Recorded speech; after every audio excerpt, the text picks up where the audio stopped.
Tonight, All Progressives Congress kicks off its presidential campaign in Jos Plateau State as angry supporters haul stones at the crowd. Party's flag bearer, Chief Bola Tinubu, promises to build on President Buhari's achievements. Presidential candidates of the People's Democratic Party and Labour Party addressed the Alumni Association of the Lagos Business School on their plans to tackle the nation's challenges. Federal High Court in Lagos restrains the federal government and Ethiopian Airlines from executing the proposed or draft national carrier establishment. On business news tonight, Nigeria's inflation rate rises to 21.09% in October from 20.77% in September amid rising food prices. On sports news tonight, FIFA President Gianni Infantino issues a plea for a ceasefire in the war in Ukraine for the duration of this year's FIFA World Cup in Qatar. From Abuja, the Chief of Staff to the President, Professor Ibrahim Gambari, emphasizes the need for commitment on the part of Nigerians to move the country forward as the 28th Nigerian Economic Summit ends in Abuja. And in international news from London, Ukrainian President Volodymyr Zelensky has called on world leaders to end the Russian invasion at the G20 summit. We'll begin tonight with the reaction of the leadership of the Labour Party to a statement from the governor of Anambra State, Professor Chukwuma Soludo, who said Mr. Peter Obi can't win the elections, and he knows. Speaking at a news conference in Abuja, the national chairman of the Labour Party, Mr. Julius Abure, describes the comment as born out of frustration and envy. According to him, there is no amount of attack on its presidential candidate or any of its members which will stop the party from forging ahead with the campaigns to mobilize Nigerians to vote for the party's presidential candidate in 2023. Support. Soludo does not control the majority of the people of Anambra State. He does not have control over what plays out in Anambra State. I want to also say clearly that even the Soludo rose on the legacies of Peter Obi. Peter Obi built the party, consolidated it, worked for the people of Anambra State, which gave confidence on the people to vote, to continually vote for APGA. The comment is born out of selfishness. Comment is born out of self-centeredness. Is born out of desperation. Is born out of envy and jealousy. The truth is, no man, no amount of harassment, no amount of intimidation can stop an idea whose time has come. I believe that the time to change APC and PDP is now, and the people have resolved on that. No amount of harassment, no amount of denial of venue can stop us from our campaigns. The Catholic Bishop of Sokoto Diocese, Most Reverend Matthew Kuka, is urging the electorate to read between the lines following the friendly encounter between the frontline presidential candidates of the ruling APC, Chief Bola Tinubu, and the opposition People's Democratic Party, Mr. Atiku Abubakar. According to Bishop Kuka, politicians are in the game for their personal gain, after which they will shake hands behind closed doors, which underscores the need for voters to be wise. Bishop Kuka, who was a guest on our program Sunrise Daily, also condemned ruling political parties for their intolerance towards opposition parties in some states. The fact that politicians are shaking hands and having all this banter and flying all over the place, when they are having their celebration parties elsewhere, you will not be there. So it is just important for us to be a bit more restrained and wise. That as I tell my friends who support football clubs, don't go and kill yourself. Even if they win the cup, you will not see it. You will not touch it. So it speaks to the fact that we ordinary people must figure out how to manage our passions when it comes to politics. So don't take seriously the grandstanding of the politicians. All the things you see about them abusing themselves or quarreling, you will think they will never shake hands. They're very good friends, and many of them they drink from the same pool. So don't go and kill yourself for nothing, because it is totally unacceptable. And like I said, I don't want to name names, but I know politicians who appealed to the Peace Committee not too long ago. and who were asking for support and for help because they were crying for basically the same thing, that they are now inflicting on their people. That we should now realize that a political party that is already sending out negative signals, okay, whether they are tearing posters or allowing their supporters to harass people, they are already advertising their moral weaknesses. And they are already telling you that if they become president, they become governor, this is what you are going to face. So the lesson for all of us is any party that is involved in this kind of activity is already sending out the wrong signal that the candidates do not qualify to be elected. And speaking of the candidates, there was an engagement for the presidential candidates in next year's election in the nation's capital, Abuja, where the Christian Association of Nigeria asked the 18 presidential candidates to understand the interests of Christians in the country with a view to protecting them. However, only one candidate, Major Hamza Al-Mustafa of the Action Alliance, was present at the presidential interactive session. But that notwithstanding, the president of CAN, Reverend Daniel Oko, said, having studied the problems facing the country, the association has incorporated them into a vision statement for the benefit of the presidential candidates. Christians from different denominations converge in the National Christian Center as the Christian Association of Nigeria, CAN, hosts an interactive session for presidential candidates in Abuja. Only the candidate of the Action Alliance, Major Hamza Al-Mustafa, is in attendance with his running mate. And the members of their delegations to this. After waiting for the appearance of other candidates, the president of CAN begins the conversation with a call on presidential candidates to protect the interests of Christians. This is a conversation by a concerned religious community that desires the best for this country. Our interest is that all candidates clearly understand the concerns of Nigerian Christians and propose policy and programs to address those concerns. The association has put together a vision statement for the 2023 general election, highlighting the concerns of Christians in Nigeria. Sadly, since 1914, when we were amalgamated, when our different ethnic, religious, and social groups were merged into one country, our leaders have not consistently and sincerely pursued justice, peace, and righteousness. For the only candidate in attendance, religious bodies have a role to play to ensure credible elections. In Nigeria, the church should understand this primarily. Personality data profiling of potential leaders, former leaders, youth leaders is mandatory. And I'm talking of all religious bodies, all religious leaders in the country must, so that we will not fall into the pitfalls of yesterday. If 2023 must be realistic, the church, the mosque, and all religions should stand against any form of rigging, technical rigging, direct rigging, moral rigging, religious rigging.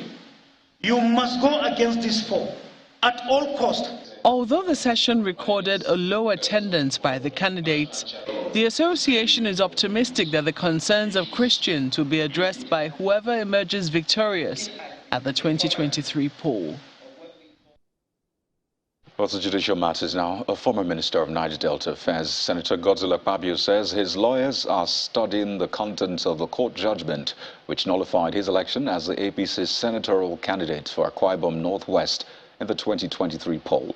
The Court of Appeal Abuja Division yesterday directed INEC to delist his name from its list as the APC's senatorial candidate. The court held that Senator Akpabio failed to file a proof of arguments within the time provided by the rules, and being a presidential aspirant of the APC, he could not participate in the valid primary of the party held on May the 27th. But in a statement, Mr. Akpabio says he was not a party in the said appeal, although orders were made against him and his interest.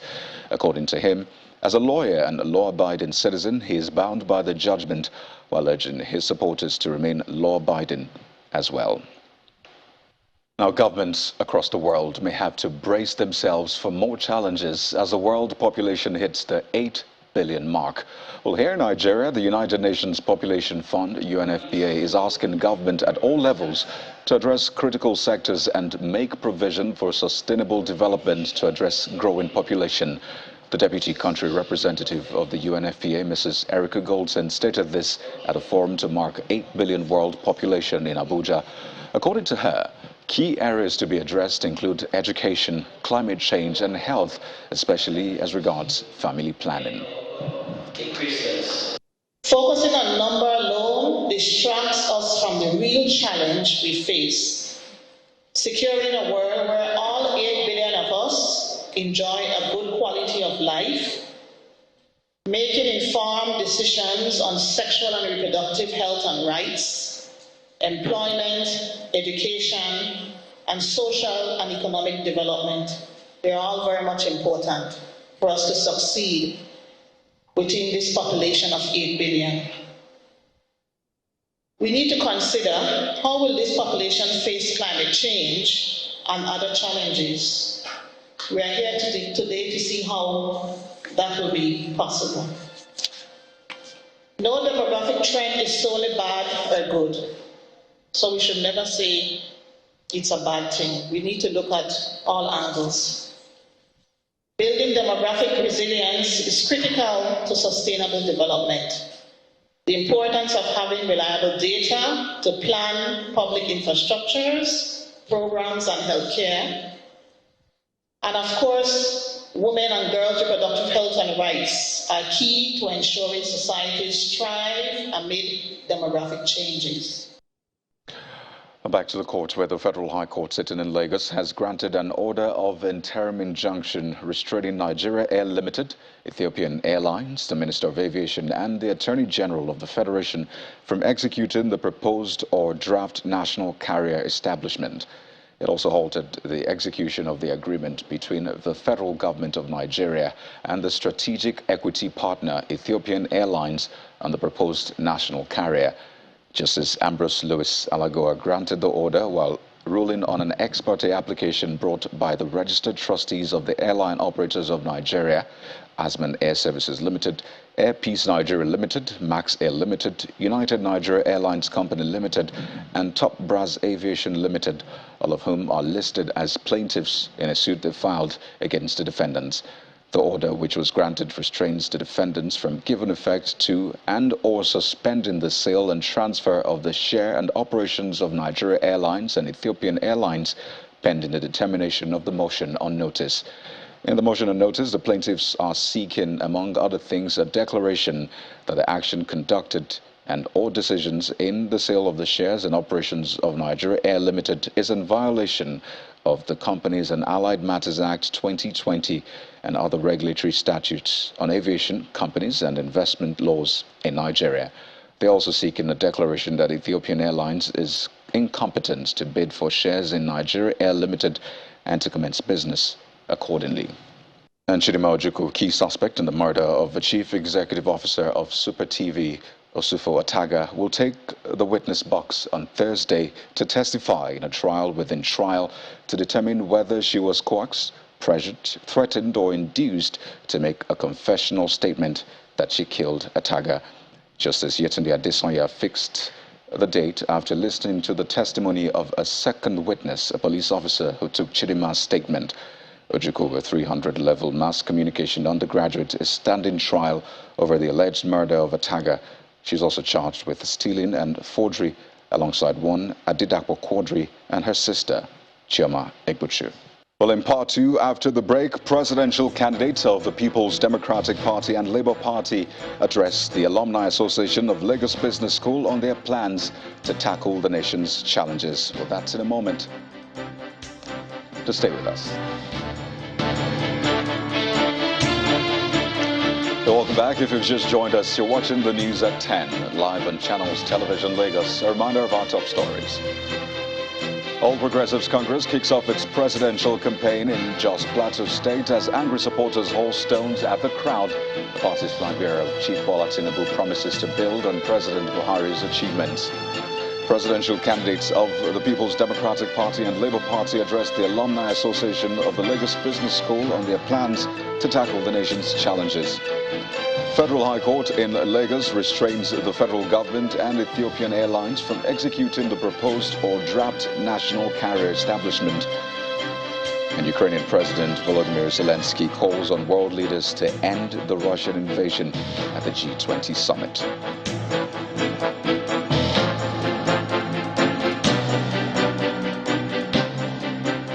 A fight to determine the soul of Nigeria. Well, that's how the presidential candidate of the ruling All Progressives Congress, Chief Bola Tinubu, describes the 2023 elections.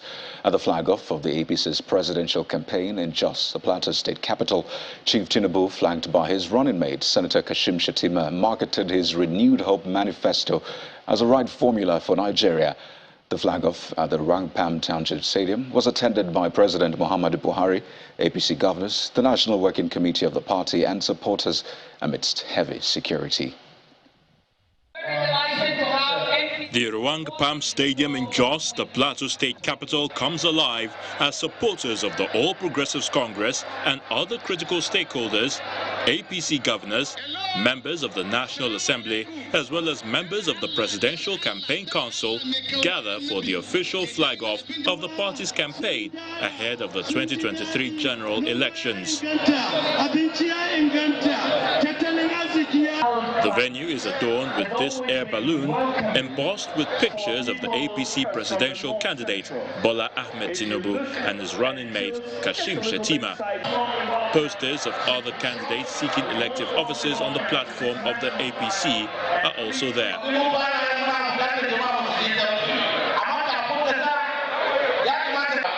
Before long, Asiwaju Tinubu, his wife Remi Tinubu and Kashim Shettima arrive, and the presidential candidate goes round the venue acknowledging cheers from his supporters and waving the trademark broom of the APC.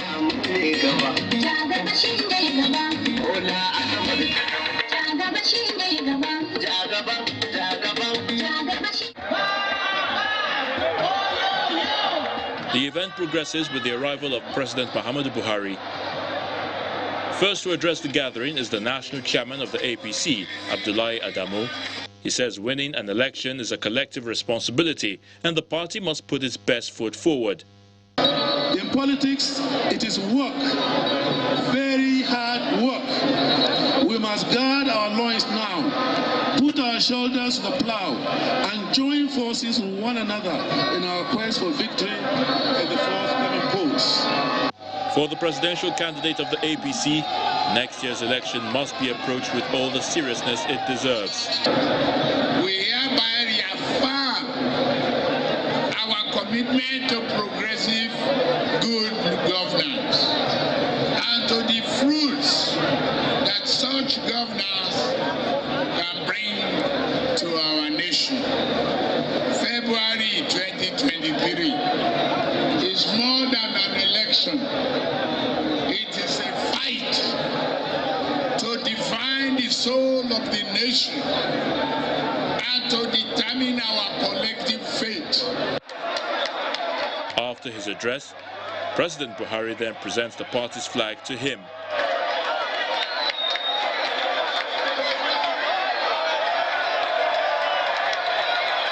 And like a bolt out of the blue, a section of the stadium went wild with supporters hurling stones and other missiles.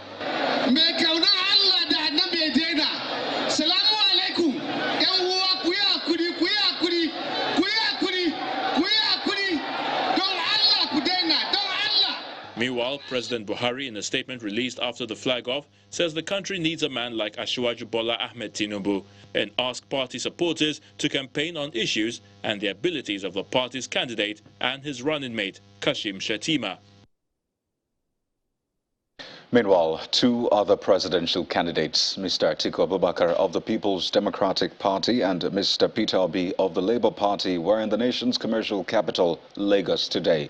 They were guests of the Alumni Association of the Lagos Business School, where they answered questions fielded by the group of professionals on their plans to solve national challenges, including insecurity, infrastructure, the economy, and other key areas. Our correspondent, Dari Doe, reports. UK, Canada, Dubai, Saudi. The conversation never stops, and there's another platform for engagement. Political office seekers, especially those eyeing the top job, are on the spot again. 3 candidates from the APC, PDP and the Labour Party were invited and expected to reel out their plans one after the other, but the APC candidate is absent. In the first of the sessions, the former vice president takes the stage, presenting his plans on how he intends to tackle the nation's challenges. But I believe security generally affects all of us wherever we come from. There is security in the southeast. They call them IPOD. They are talking about Biafra. Biafra died about how many years ago? What we require is to engage the southeast. What are your problems? It's a question of engaging. So every part of the country has its own peculiar insecurity challenges. The challenges are not uniform all across the country. So that's why, again, the security issue becomes a concurrent issue. Federal government is involved, state governments are involved, local governments are involved.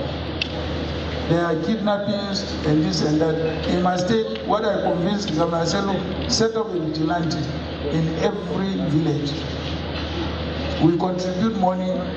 We don't have incidents of insecurity, very, very minimal. So it is an issue that is concurrent, meaning that federal, states, and local government, and even smaller communities have a responsibility, provided you engage them and you discuss how to confront the challenge. So security is everybody's challenge. For the PDP flag bearer, insecurity is a concurrent issue, and an effective security arrangement will involve all tiers of government. Shortly after the first session, the Labour Party candidate Mr. Peter Obi walks in and the business gets underway. The candidate also responds to the claim made by the incumbent governor of Anambra State, Professor Charles Soludo, who said the former governor's investment in one of the businesses in the state is worth next to nothing. The one that they're saying is worthless is that we invested 3.5 billion in international breweries. International breweries is what you can call a global company. It's a part of AB InBev, which is the biggest brewer in the whole world. The shares was at a time being sold at 50 naira. Today the shares is about 5 naira or so, and then maybe that was what was referred. But in overall of what I left is less than 5%. I needed to explain it not because I'm defending comment by my brother. My brother is the brother. I remains my brother. We're very close. I remain prayerful for him. For other things which I didn't succeed, God has given him opportunity to do it and succeed. For me, yes. So if there's anything pending, governance, you don't finish. People are still in government in America. So you stop where you stop. Other people will continue from there. I don't look back. He's the governor of my state. I'll always, he's my senior brother. He's even more intelligent because he's a professor. I'm a trader. So he knows more. So he will be able to do things better than I'm doing it. You know, I've done my little own as a trader. Now the professor is there. He will do his own as a professor. The schools that didn't roof, he will roof them. That's how government goes. Another person comes, do his own. But let us think about, finally, like I tell you people, for those of you who are, yes, please get involved. All of us are going to tell you a good story. All of us are going to say the same thing there. But it's who can we trust? The LBS Alumni Day is a yearly event for the school's old students who come together to promote continuous education for its members and the general public. Dari Idu, Channels Television News. Well, let's switch gears now on the news at 10 and head over to our Abuja studio where Gloria Omezoke is sitting by with more. Hi, Gloria. Hello, Kayode. Here in Abuja, the Chief of Staff to the President, Professor Ibrahim Gambari, has restated the stance of the President, Muhammadu Buhari, on the 2023 general elections, noting that what is important for the President is free, fair and credible polls. Professor Gambari emphasized the need for shared understanding, commitment and responsibility on the part of all to move the country forward. He was speaking during the closing of the 28th Nigerian Economic Summit in Abuja. Our correspondent, Emperor Simon, reports. The 28th Nigerian Economic Summit continues with plenary sessions, and in this hall, the focus is on the universal health coverage and the basic health care funds, which according to the federal government is being enjoyed by over 1.1 million Nigerians in 29 states. However, increased investments across all tiers of government in health is considered critical. The primary health care at that primary level is actually the responsibility of the local governments and the states. So as it is, federal government is actually just like going in and intervening. So if we are to expand the pie, I would suggest Your Excellency you should convince your colleagues that we should make it 1% of that. That way everybody is contributing, and then we can redesign the model in which the way it works. I believe that it's not late for President Muhammadu Buhari to really help work with the National Assembly and all of us to ensure that we achieve a kind of some adjustment of revenue sharing formula, and then devolution of more responsibilities to the subnationals and local government, so that this can possibly have a better and more effective oversight and management. The Chief of Staff to the President, Professor Ibrahim Gambari, closes the summit with a message from the President on the 2023 general elections. Mr. President said what is important for him is a free and fair election, so that we Nigerians will choose from among what is available. It's been 2 days of frank conversation bordering on the economic development of Nigeria. Issues of fuel subsidy removal, tax compliance, public education funding, diaspora resource mobilization, the need to get politics right, and the need for reforms have reverberated here at the 28th Nigerian Economic Summit. Participants say there must be deliberate effort for synergy between the private and public sector that will translate into better policy in the country. Emperor Simon, Channels Television News. Well, still ahead on the news at 10, hundreds of participants graced the inaugural Fidelity Bank International Trade Exhibition in London. Plus, Nigeria's inflation rate rises to 21.09% in October from 20.77% in September amid soaring food prices. But that's in business news. Join us again. Welcome back. You're still watching the news at 10, coming to you live on Channels Television.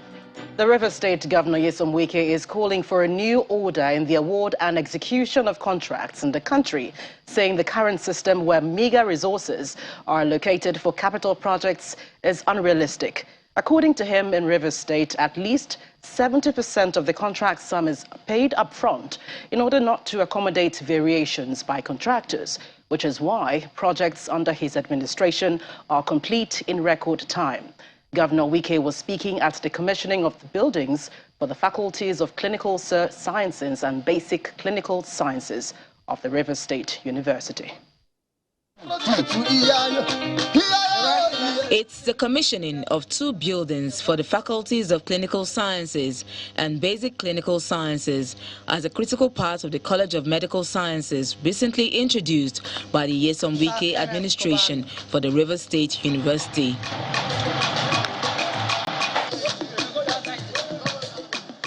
The construction commenced in June 2021, and now the buildings are equipped with the latest instructional materials, which is seen as a rare feat, achievable only by the determined Governor Wike.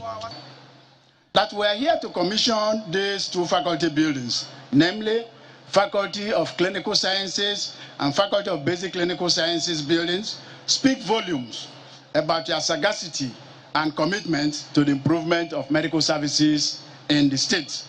The buildings and facilities are designed to accommodate a minimum of 1,000 medical students running years 4, 5, and 6. I venture to say that it is the greatest privilege of our College of Medical Sciences, and indeed our university, to be the beneficiaries of these high-impact medical school complexes with the full complement of furniture and medical equipment at this time of profound economic challenges in the country.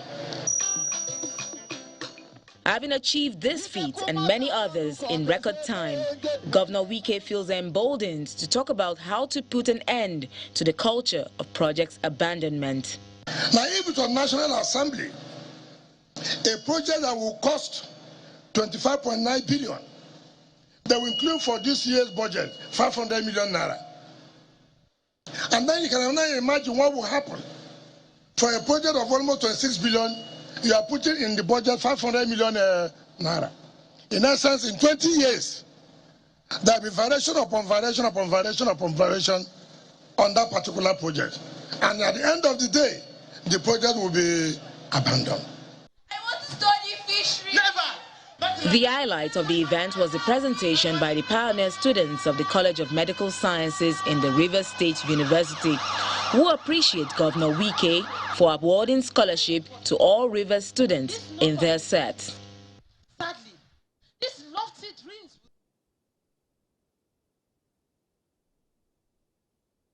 Well, that's it from the nation's capital. It's back to you, Coyote. Well, thanks a lot, Gloria.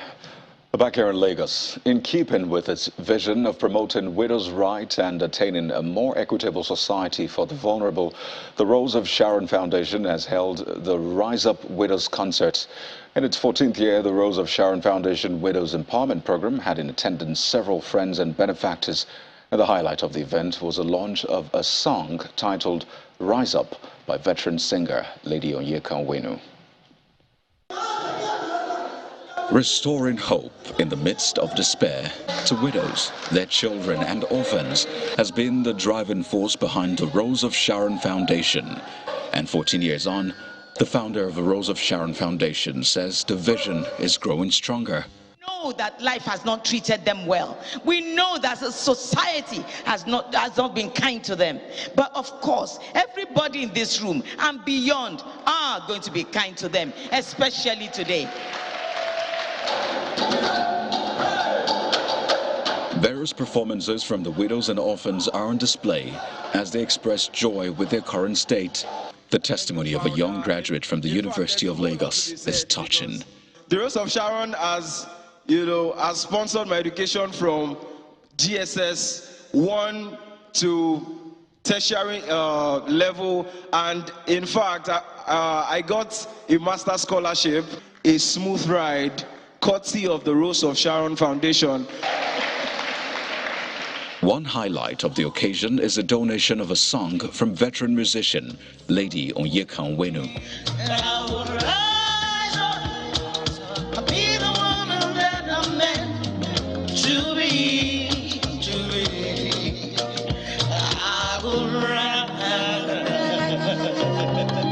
It's an epoch-making one for the Rose of Sharon Foundation.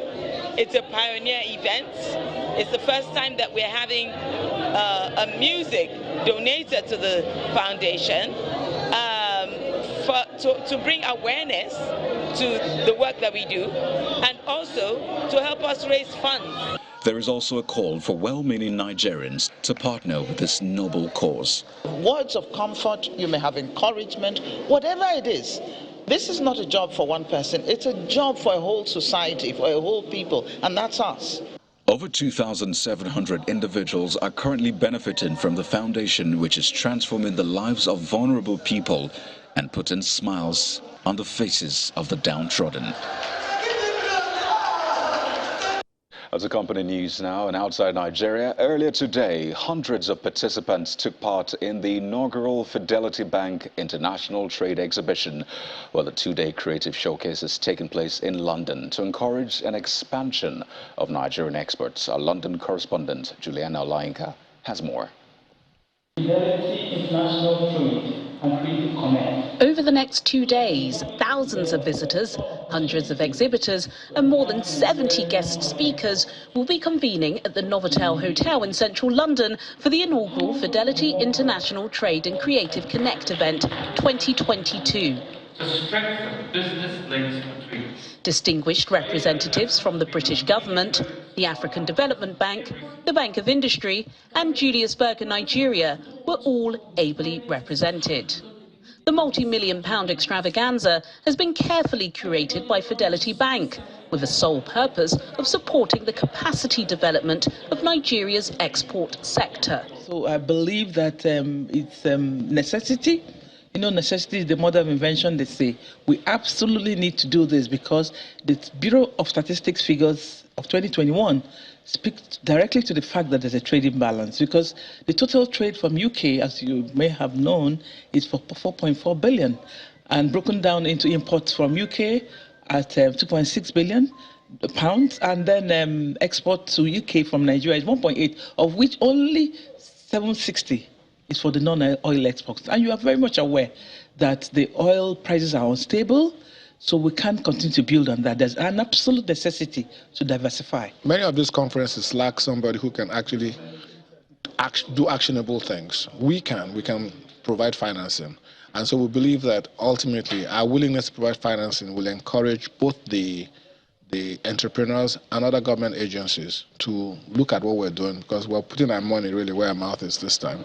Inviting West Africa to partner and support on this important initiative. And why are we here? We are here because we want to take our business to the next level. We want to scale up. We want to, get market in the UK. I'm not just here, representing my company. There are so many women that I also invited in my network. Some of the exhibitors here are people in my network in different platforms. We want to showcase Nigeria to the world. Juliana Olayinka, reporting for Channels TV News in London. Well, Anu Awodo is standing by with more business stories on the news at 10.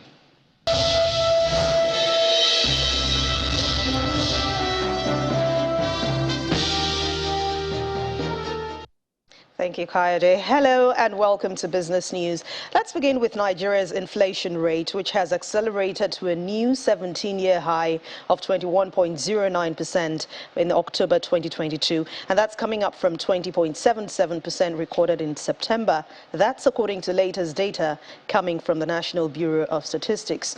The NBS report shows food inflation rose to 23.72%. and coming from 23.34% in the previous month, while core inflation rose to 17.76% from 17.6%.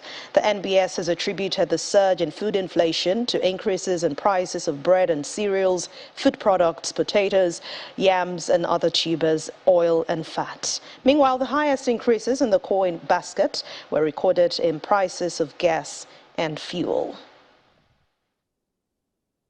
And talking about fuel, the Organization of Petroleum Exporting Countries has placed Nigeria as the fourth oil-producing country in Africa, behind Angola, Algeria and Libya. In its latest monthly oil market report, OPEC says that Nigeria added 77,000 barrels per day in a month of October, but still remains OPEC target. But OPEC's production is set to decline further after OPEC Plus decided to reduce its collective target by 2 million barrels per day for the month of November. We head to the equities market now. It continued its bearish momentum. Investors are still maintaining cautious trading in the markets. Let's hear the details now.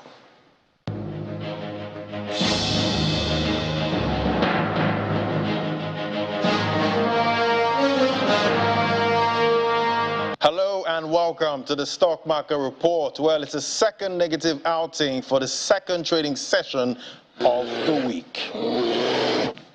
That's it there. It's about 5 billion naira wiped off the market cap today following yesterday's 76 billion naira. There we see the all-share index down 0.02%. And going by the activity chart now, we see it's all red, showing it's less sell pressure than what we had yesterday. Volume there, 103 million units of stocks traded, valued at 1.18 billion naira. That's for value. Let's look at the top gainers counter there. We see Learn Africa. That's top in the counter. That's in the services sector, closing at 1.65 naira, up 10%. Same thing with CWG there in the ICT sector, also up 10%. Let's look at the losers counter there. Lafarge there topping that counter, closing at 20.16 naira, down 9.66%. We see Royal Exchange also down. Now, we did get that red-hot inflation number for October earlier today at 21.09%, indicating we might get another jumbo rate hike from the next MPC meeting. We know the equities market is not fond of rate hikes. And that's the stock market report. I'm Ladi Williams. It's back to you. That's Business News Tonight. Thank you for watching. I'm Anne Nwawadu. The rest of the news at 10 continues now with Kayode. Well, thanks, Anne. On the foreign scene, at least one person has been killed after missiles were fired into the Ukrainian capital, Kiev, today. In what appears to be a nationwide attack, strikes were also reported in Mykolaiv, Chernihiv and Zaporizhia, among other places. And this comes as many countries at the G20 summit in Bali, Indonesia, condemned the war in Ukraine, saying it is exacerbating fragilities in the global economy. Well, Simon Pusey has more in Around the World in 5. Good evening and welcome to the Channel Studios here in London with your international news around the world in 5. Ukrainian President Volodymyr Zelensky has called on world leaders to end the Russian invasion at the G20 summit.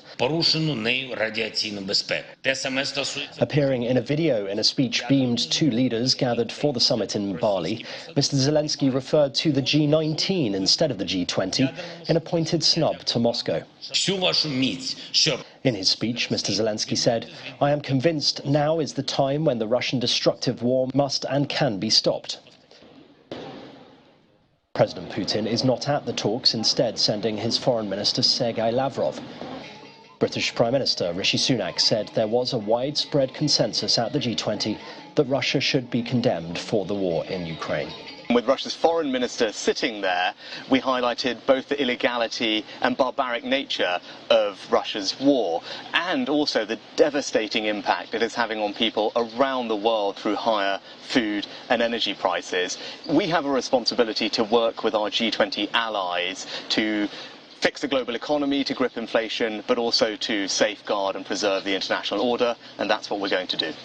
Meanwhile, Russia has angrily rejected international calls for it to pay for war damage that it has inflicted in Ukraine. Draft resolution is... It comes after the UN General Assembly passed a resolution, 94 in favour to just 14 against, saying Russia should face the consequences of its actions, including paying reparations. In response, the Kremlin said it would work to stop the West seizing its international reserves to pay for reparations, calling the move formalised robbery. But the UN ambassador to Ukraine said it was time to hold Russia accountable. Accounts of atrocities committed by Russians in the occupied territories, murder, rape, torture, forced deportation, looting, they all speak for themselves. Millions of Ukrainians have been forced to leave their homes and seek shelter elsewhere. Ukraine will have the daunting task of rebuilding the country and recovering from this war. But that recovery will never be complete without a sense of justice for the victims of the Russian war. It is time to hold Russia accountable. Israel has called the US Department of Justice's decision to investigate the killing of Palestinian-American reporter Shireen Abu Akleh as a mistake. The outgoing defense minister, Benny Gantz, said he had told US representatives that Israel would not cooperate. The Israel Defense Forces concluded that one of its soldiers probably killed her, but called her death unintentional and ruled out a criminal inquiry. The Al Jazeera correspondent was shot in the head during an Israeli military raid in the occupied West Bank in May. Crowds of residents in southern China's industrial metropolis Guangzhou have escaped a compulsory lockdown and clashed with police as anger at strict coronavirus rules boiled over. Video shows noisy scenes in Guangzhou's Haizhu district, with people charging down streets and demonstrating with white hazmat suit-clad workers. Among all the latest outbreaks in China, Guangzhou has the biggest caseload, with new daily infections of COVID-19 topping 5,000 for the first time and fueling speculation that localized lockdowns could widen. Emergency rescue crews have airlifted residents and pets in flood-ravaged Australia's southeast to safety by helicopter after rapidly rising rivers cut off entire towns. More than a dozen helicopters were deployed to rescue trapped people from rooftops in the worst-hit towns in New South Wales state. Australia's east is in the grip of its fourth major food crisis this year, the latest one into its third month because of a rare multi-year La Nina weather phenomenon. And the UN says the world's population has hit 8 billion just 11 years after passing the 7 billion milestone. After a big surge in the middle of the 20th century, population growth is already slowing down. It could take 15 years to reach 9 billion, and the UN doesn't expect to reach 10 billion until 2080. The UN admits its sums could be out by a year or two, but the 15th of November is its best estimate for the 8 billion line to be crossed. And that's your international news around the world in 5. Now back to the Channel studios in Lagos.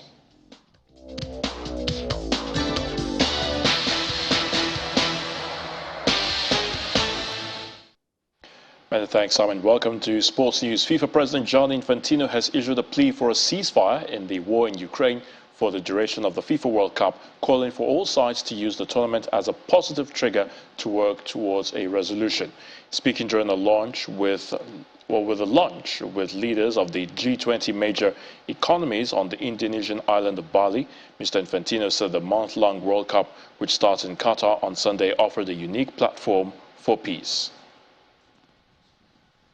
Local and international football fans have posed for photos with the iconic FIFA World Cup trophy in Doha. Now, the trophy was encased and flanked by security guards while displayed at a public park as fans queued for an opportunity to get up close with arguably the world's most famous trophy. Now, the trophy, usually kept at FIFA's headquarters in Zurich, arrives in Qatar following a lengthy tour around the world, visiting all 32 qualified nations on its way to its destination in Qatar for this year's tournament. The Global Players Union, FIFPro, has warned that World Cup stars are at greater risk of injury due to the unprecedented demands of the congested calendar. FIFPro said in its report that after a packed first half to the current league season, the average preparation and recovery time for many players will be 7 and 8 days, about 4 times less than usual. But the union adds that this is likely to increase the risk of muscle injuries and mental stress. The Russian national football team has started preparations for the first FIFA-approved international match in a year. Russia is scheduled to play Tajikistan for a friendly match on November the 17th in the Tajik capital of Dushanbe. More than a year after the last official international outing for the Russian national team when it lost to Croatia 1-0 on November the 14th, 2021. And that's Sports News. I'm Ayotunde Balogun.